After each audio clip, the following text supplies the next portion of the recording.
Olá, a nossa saudação fraterna a todas as pessoas que nos veem e ouvem nesses instantes através das plataformas digitais.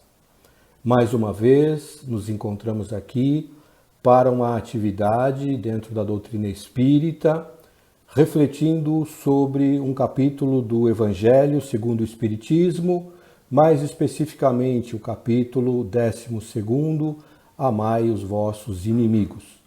Mas antes, a nossa prece, endereçando a Deus, o nosso Pai, a nossa gratidão por tudo o que temos recebido em nossas vidas, dádivas imensas, todos os dias, os dons da vida, da saúde, do bem-estar, da família, dos amigos, do trabalho e mesmo dos desafios que nos ajudam a crescer, a amadurecer e a enfrentar a vida com mais otimismo, com mais esperança, com mais fé. Ao Mestre Jesus, também a nossa gratidão por ter se importado em vir até nós num imenso sacrifício, deixando o seu Evangelho imorredouro, com essas lições de fundamental importância para a nossa felicidade presente e futura.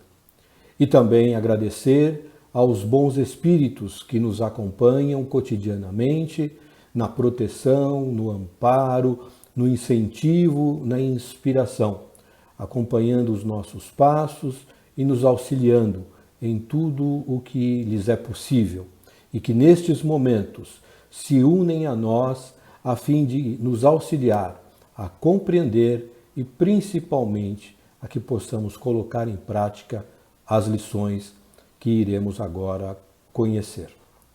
Então, o capítulo é o 12º do Evangelho segundo o Espiritismo, Amai os vossos inimigos. Vamos ler aqui um trecho que está no Evangelho de Mateus, no capítulo 5, versos de 43 a 47. Aprendestes que foi dito: amareis o vosso próximo e odiareis os vossos inimigos. Eu, porém, vos digo: amai os vossos inimigos, fazei o bem aos que vos odeiam e orai pelos que vos perseguem e caluniam, a fim de serdes filhos do vosso Pai que está nos céus e que faz se levante o sol para os bons e para os maus, e que chova sobre os justos e os injustos. Porque, se só amardes os que vos amam, qual será a vossa recompensa? Não procedem assim também os publicanos? Se apenas os vossos irmãos saudardes, que é que com isso fazeis mais do que os outros, não fazem outro tanto os pagãos? Então vejamos que neste trecho do Evangelho de Mateus, Jesus faz uma revisão, podemos dizer assim, de um ensinamento antigo que tratava de amar os nossos próximos, os nossos amigos, os nossos entes queridos, e de não amar ou de odiar os nossos adversários, os nossos inimigos. Não é? E ele, porém, então vem dizer que as coisas não devem acontecer assim. Que, na verdade, nós devemos, além de amar o próximo, que é um dever, é um mandamento, entender que o nosso inimigo, entre aspas, e nós já vamos falar um pouco sobre essa questão, mas que o nosso inimigo também é nosso irmão.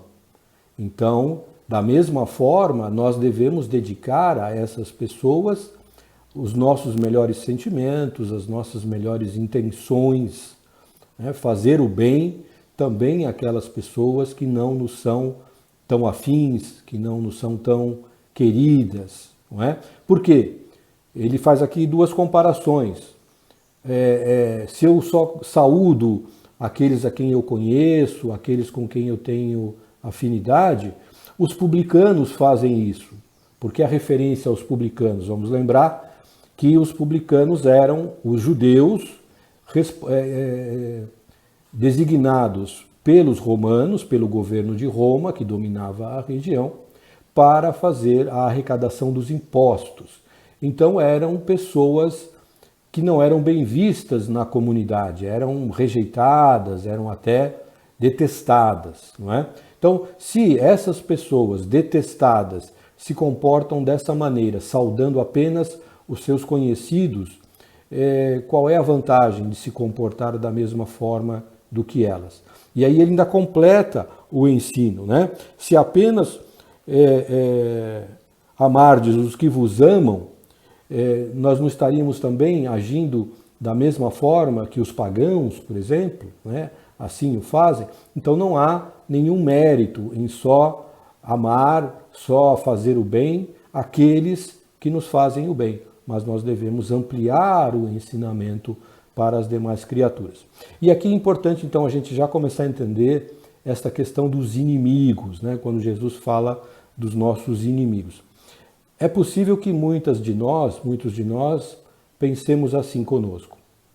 Mas eu não tenho inimigos nessa vida, não há ninguém nessa vida que eu possa considerar de fato um inimigo ou uma inimiga na acepção da palavra.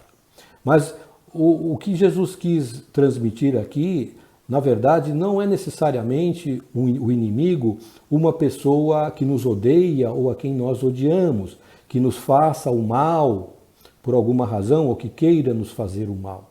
O inimigo aqui são todas aquelas criaturas com as quais nós não temos grande afinidade, com as quais nós não simpatizamos, com as quais nós não comungamos de pensamentos, de sentimentos, não compartilhamos, não convivemos, não há uma afinidade de sentimentos, de vibrações.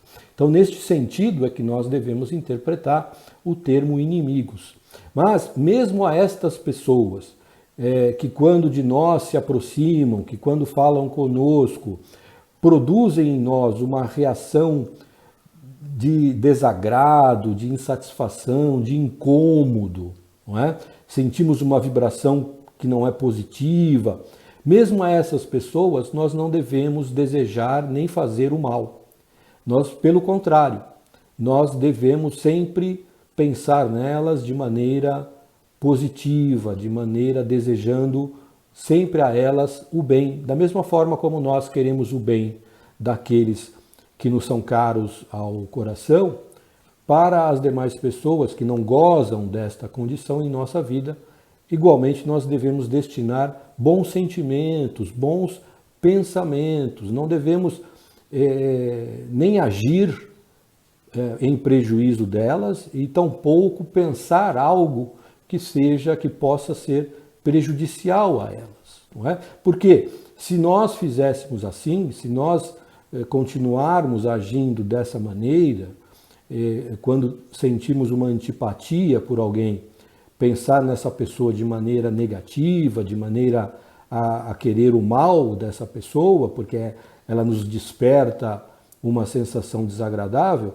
nós não estaremos demonstrando que aprendemos de fato o ensinamento maior, que é amar o próximo como a nós mesmos, não é? Então, é fácil cumprir, ou relativamente fácil cumprir o mandamento, quando se refere a alguém da nossa família, um cônjuge, um filho, um irmão, um pai, uma mãe.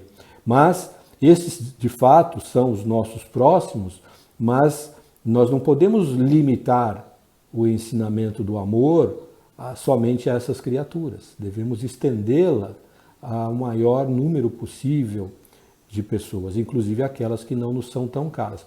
Agora, vamos entender também um outro aspecto aí da lição, porque quando Jesus fala amar os vossos inimigos, de maneira nenhuma ele quis dizer a nós, quis nos ensinar, que nós devemos tratar uma pessoa na qual nós não confiamos, na qual nós não depositamos bons sentimentos, boas vibrações, o mesmo tratamento que nós endereçamos às pessoas que nos são queridas, os nossos amigos, os nossos familiares, que nós confiamos. Então, não foi isso que Jesus quis dizer, que nós caminhássemos abraçados com alguém com quem nós não temos grande afinidade. Não é isso. Primeiro porque seria hipócrita de nossa parte. querer dar a uma pessoa que nos é antagônica um tratamento amistoso, carinhoso, que não vai ser verdadeiro, nós estaremos sendo hipócritas. E Jesus não nos ensinaria a sermos hipócritas, pelo contrário, ele nos ensina que devemos ser sempre verdadeiros, que o nosso sim deve ser sempre sim e o nosso não deve ser sempre não. Mas o que ele está dizendo é que nós não rechacemos essas pessoas, que nós não disputemos, que não entremos em atrito, em conflito, seja em atitudes, seja em pensamentos, porque isso não é positivo para nós, não é positivo para a pessoa, mas também não é positivo para nós. Todo o mal que parta de nós em ações, ou em pensamentos, ou em vibrações, fatalmente retornará para nós. Se não por intermédio daquela pessoa a quem nós fizemos ou endereçamos o mal, através de outra pessoa. Os mecanismos da lei divina são perfeitos e infalíveis. Então, certamente nós teremos que colher os frutos amargos de uma semeadura que teve como semente o mal. Então é nesse sentido que nós não devemos a ninguém, quem quer que seja, fazer o mal ou desejar o mal, porque isso retornará para nós, então nós não estaremos evoluindo moralmente, espiritualmente, e estaremos tornando a nossa existência ainda mais difícil, porque lá na frente, ou muito lá na frente, ou logo ali na frente, nós nos depararemos com consequências por conta desses atos equivocados ou pensamentos e sentimentos equivocados. Por isso, então, o ensinamento de amai os vossos inimigos. Aí ele continua o ensino dizendo o seguinte, que além dos inimigos, né, os desafetos que estão encarnados, reencarnados conosco, há um problema maior ainda quando nós mantemos uma disputa, um conflito de ódio, de vingança, e essa pessoa desencarna, não é? Porque, veja, nós entendemos e acreditamos na continuidade da vida. Quando nós morremos, é apenas o corpo material que deixa de existir. A alma imortal, o espírito imortal, continuará existindo na sua individualidade, com todas as suas características, com todos os progressos que tenha já alcançado, com todas as falhas, com todas as paixões que tenha ainda preservado. Quando a criatura parte para o mundo espiritual com o coração cheio de ódio, cheio de desejo de vingança, magoada, o que vai acontecer? Ela simplesmente vai se libertar disso? Ela simplesmente porque desencarnou, adquiriu a condição de espírito superior e automaticamente passa a perdoar, a relevar todas as faltas, todos os atos equivocados que com ela foram cometidos? Logicamente que não. O progresso não se dá dessa maneira. O progresso é algo inexorável, que terá que acontecer, que está em curso na vida de todos nós, mas, lamentavelmente, para nós, ele acontece gradualmente, lentamente, bem devagar, porque nós ainda precisamos de muito tempo para superar as nossas iniquidades, as nossas deficiências morais. Então a criatura, quando vai para o mundo espiritual e lá desperta e percebe que continua odiando, detestando aquela pessoa que ficou na Terra, o que é que muitas vezes acontece? Esse magnetismo do ódio faz com que elas se conectem e o desencarnado passa a atuar lá do plano espiritual junto ao encarnado para o prejudicar. Então surgem daí as obsessões que começam de forma sutil, de forma incipiente e que, se houver campo em nós, ou seja, se nós mantivermos para com a pessoa que partiu os mesmos sentimentos de rancor, de querer ver o mal da pessoa, naturalmente se estabelece uma ligação, uma conexão vibratória entre o desencarnado e o encarnado. Por culpa de quem? Por culpa de ambos. Ambos deram campo para que surgisse esta conexão. Só que o desencarnado, de certa forma, podemos dizer, ele tem vantagens sobre nós que estamos ainda no plano físico. Ele nos vê, ele percebe os nossos pensamentos, ele vai nos analisando gradativamente e vai conhecendo as nossas fraquezas, e nós não temos essa possibilidade em relação aos espíritos, né, que estão no plano espiritual.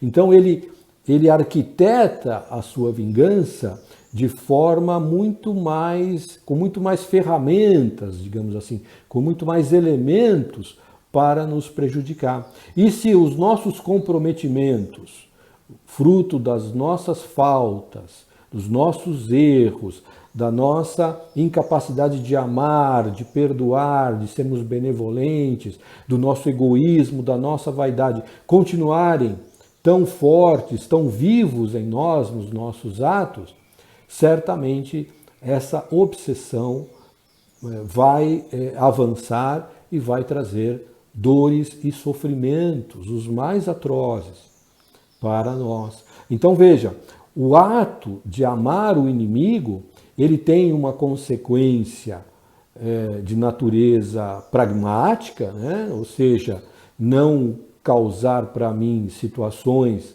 com as quais eu terei que lidar lá na frente, imaginando que a pessoa esteja ainda entre os vivos, mas principalmente quando ela já partiu para o mundo dos mortos, não manter, né, não preservar esses antagonismos, essas rixas, esses ódios, é totalmente do nosso maior interesse. Porque senão isso pode se transformar em verdadeiros flagelos espirituais quando nós temos a nos perseguir um inimigo, né, que está cheio de ódio, que está cheio de desejo de vingança, né? Então, amar os inimigos é algo que nos interessa muito, seja do ponto de vista moral, da nossa evolução, de nós irmos demonstrando a nossa capacidade de compreender e de praticar os ensinamentos do Evangelho, mas principalmente também de garantir a nossa paz de espírito, a nossa saúde mental, o nosso equilíbrio, porque essas perturbações são muitas vezes dramáticas na vida da criatura. Então, cuidado também com essa questão dos inimigos desencarnados, né? Se alguém vos bater na face direita, apresentai-lhe também a outra face, né? Então, tem pessoas que não entendem o ensinamento de Jesus. Essa passagem também está em Mateus, e ele diz assim: aprendestes que foi dito, olho por olho e dente por dente.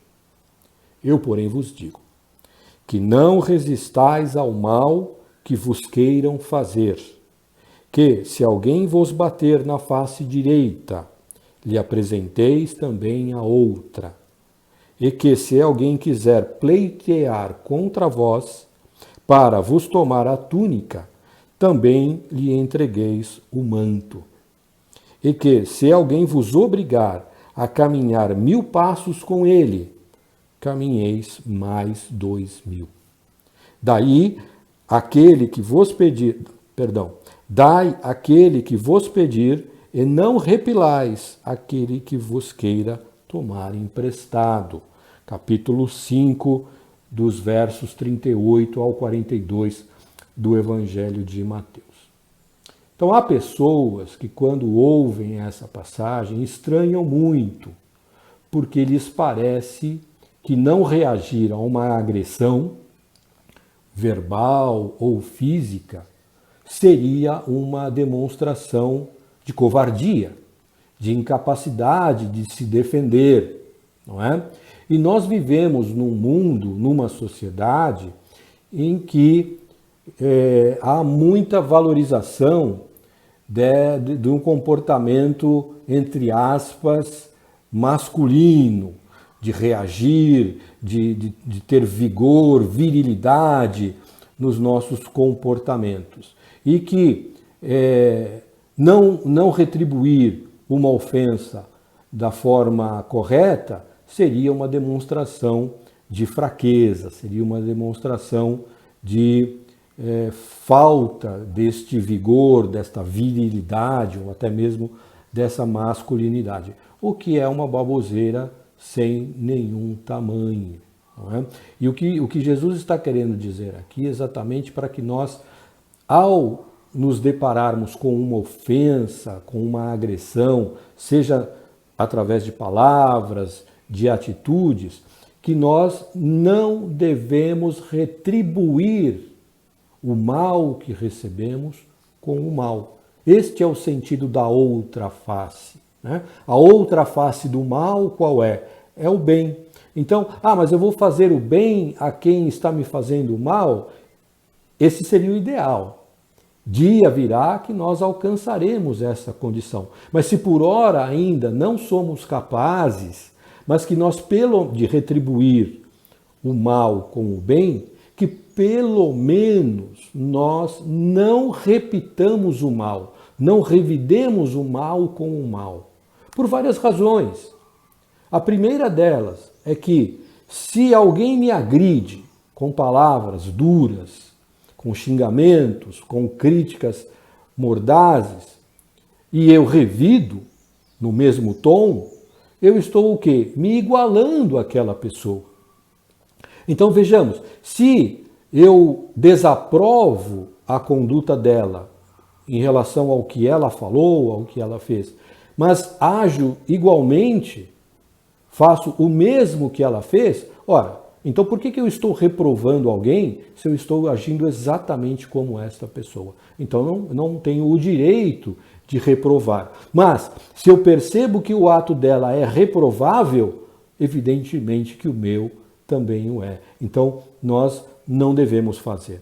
Segundo aspecto é que, de novo, quando eu respondo mal com o mal, eu estou fazendo um plantio, eu estou semeando algo que eu terei que colher. Mas eu não posso ser responsabilizado porque, na verdade, começou com a outra pessoa. Foi ela que me agrediu, foi ela que me ofendeu, foi ela que me traiu, enfim. Não importa. Não importa. Cada um de nós, cada uma de nós é absolutamente responsável perante a divindade pelos nossos atos. Não importa o que motivou, o que nos influenciou, tudo isso até pode eventualmente servir como atenuantes da gravidade das consequências dos nossos atos, mas jamais servirá como perdão prévio das nossas condutas. Nós somos 100% responsáveis por todos os nossos atos. Então, quando nós respondemos o mal com o mal, nós estamos criando uma situação de desarmonia das energias em torno de nós e essas energias vão exigir o necessário reparo e retornarão a nós em forma de problemas, em forma de dores, em forma de sofrimento. De alguma maneira, nós teremos que reparar esses atos que nós cometemos. Então não há porquê, não há razão para nós pagarmos o mal também com o mal. Isso não é demonstração de covardia. Então se eu estiver diante de uma ameaça da minha vida, eu não devo fazer nada, eu devo... Não é este o ensinamento. Né? Até porque vamos nos lembrar que existe uma lei que é a lei de sobrevivência. Então nós, como espíritos reencarnados, temos instintivamente reações voltadas exatamente para a preservação da nossa vida. Então é natural e não há nada de errado em quando nós nos sentirmos ameaçados concretamente, objetivamente, tomarmos medidas de proteção, de prevenção, de defesa. Não é isso. Isso é outra coisa, né? O ensinamento de Jesus se refere aqui a essas agressões, aos insultos, né? E nós temos o nosso ego ainda muito grande, né? Nós ainda somos iludidas com a ideia de que somos grande coisa, de que somos muito importantes, de que a ninguém é dado o direito de nos endereçar palavras que de algum modo nos pareçam humilhantes, ofensivas, não é? Aquelas frases que a gente ouve, infelizmente ainda, com uma certa frequência. Você sabe com quem você está falando? Que direito você acha que tem de falar assim comigo, de fazer tal coisa para mim? Como se nós fôssemos detentores de alguma superioridade. E mesmo que assim fôssemos, os espíritos superiores jamais proferem este tipo de palavras, né? Jamais se colocam dessa maneira. Jamais ostentam a sua luz, a sua superioridade. Pelo contrário, são humildes, são simples, se diminuem para não nos ofuscar, para não nos humilhar, para não nos ofender. Então, esse tipo de atitude ou de fala demonstra ainda a nossa inferioridade. Então, não há... Se alguém nos ofende com palavras, com atitudes, é evidente que nós não vamos ficar felizes, não vamos sair abraçando e beijando a pessoa. Mas nós devemos entender, em primeiro lugar, que aquela pessoa não está bem. Porque se ela está agindo dessa maneira, algo dentro dela, alguma coisa aconteceu que tirou o seu equilíbrio, que tirou a sua paz, que a desarmonizou. Então ela não está bem. Esse é o primeiro entendimento que nós devemos ter. O segundo é, o que ela disse é mentira? O que ela disse não corresponde à verdade? Se de fato for isso, se o que ela falou sobre mim não tem nada a ver, não representa a verdade, por que eu vou me importar? Não é verdade, então eu vou ficar me importando com algo que é mentira, que ninguém vai acreditar, ou mesmo que alguém acredite, pouco me importa, porque aquilo não é verdade, então não vou dar atenção. Agora, aquilo que ela falou, será que não tem nenhum pouquinho de verdade?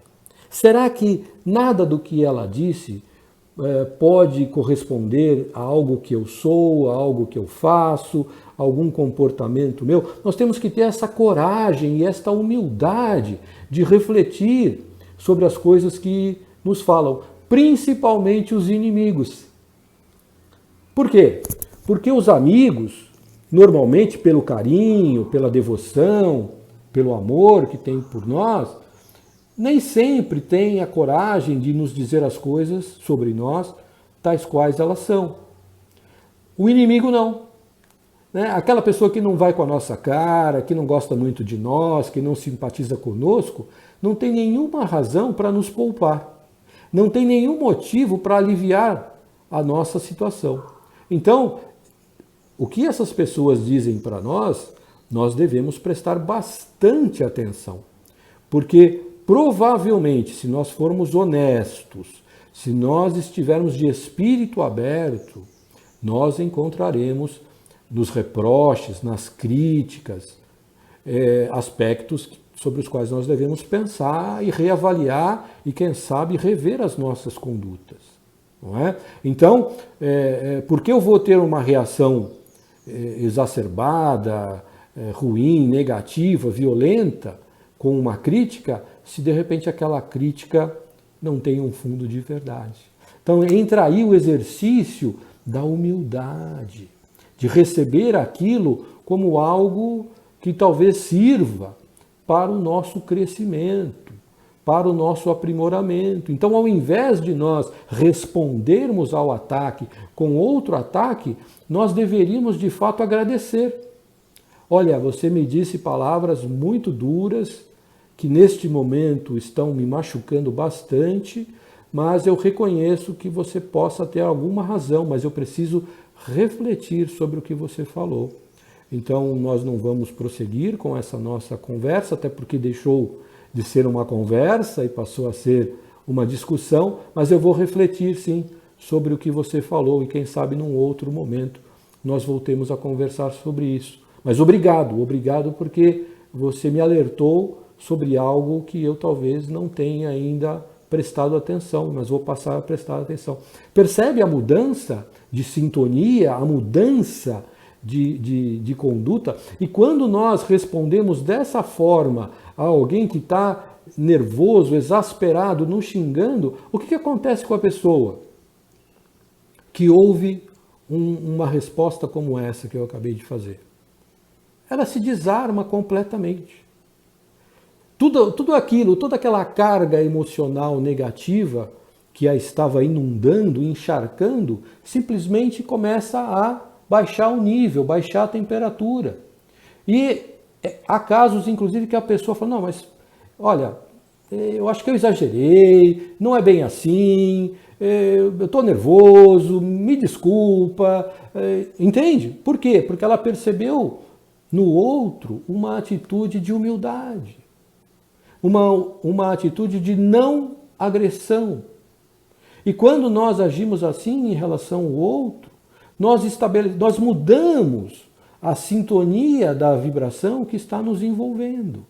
Nós vamos substituindo aqueles sentimentos de antagonismos, de disputa, de agressão, por uma atmosfera de paz, de harmonia, de fraternidade, de amizade. E isso chega lá no outro e vai causar no outro um impacto, necessariamente.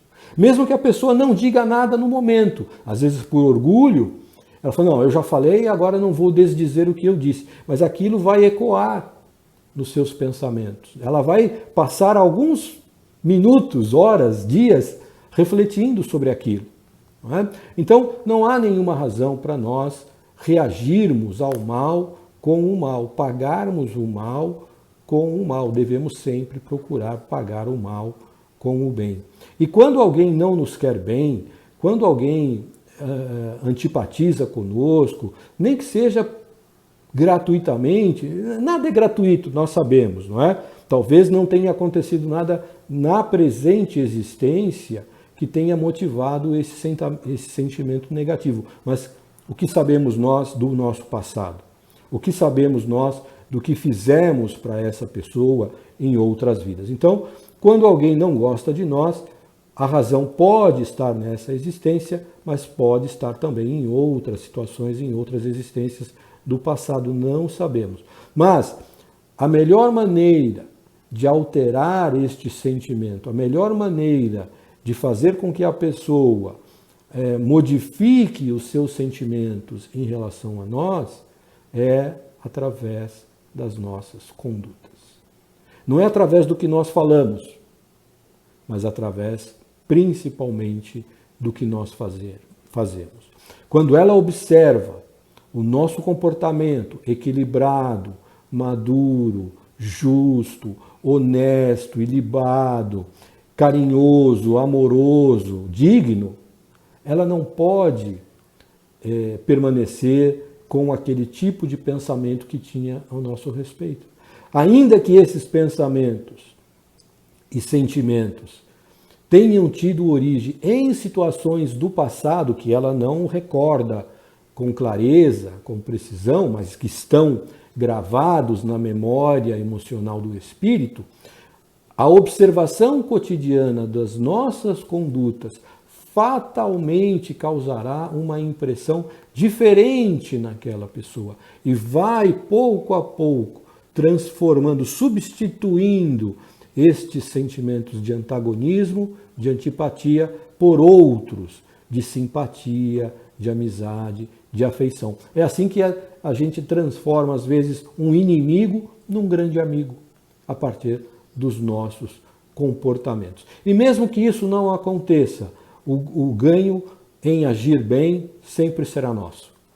A vantagem do bem proceder sempre estará ao nosso favor. ainda que as outras pessoas assim não vejam, ainda que as outras pessoas assim não percebam. O bem que nós fazemos jamais deve esperar qualquer tipo de reconhecimento, de aplauso, né? Não devemos fazer o bem por intenção, por cálculo, mas sim motivados pela ideia de que somente amando é que nós seremos amados. Somente perdoando é que nós seremos perdoados. Somente praticando o bem é que o bem virá em nosso favor, em nossa direção. Esta é a essência do ensino do Cristo.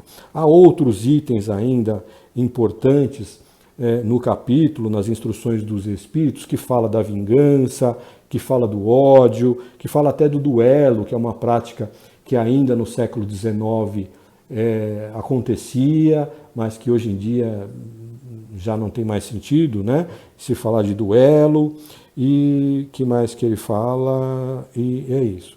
Então, a minha recomendação, como sempre, é que nós dediquemos alguns minutos da nossa semana à leitura desse capítulo, capítulo 12º do Evangelho segundo o Espiritismo, amai os vossos inimigos.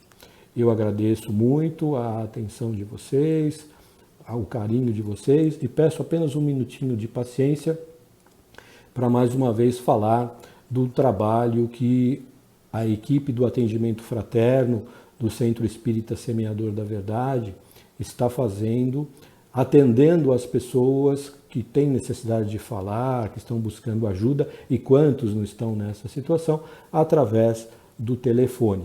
Então, quem precisar de um atendimento ou souber de alguém que precisa de um atendimento, vai lá nas páginas oficiais do Centro Espírita Semeador da Verdade, no nosso site, no Instagram, no Facebook, que tem a agenda dos dias da semana e os horários em que a equipe está de plantão.